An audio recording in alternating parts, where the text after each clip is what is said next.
Bu gün ermənilərin Azərbaycanlılara qarşı etnik təmizləmə siyasətinin növbəti geniş miqyaslı aktı 31 mart soyqırımından 108 il keçir.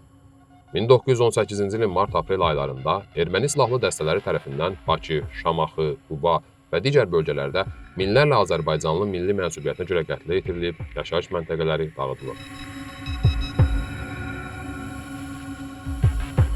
Bu faciə nəticəsində 10 minlərlə insan həyatını itirib, yüzlərlə kənd yerlə bir edilib.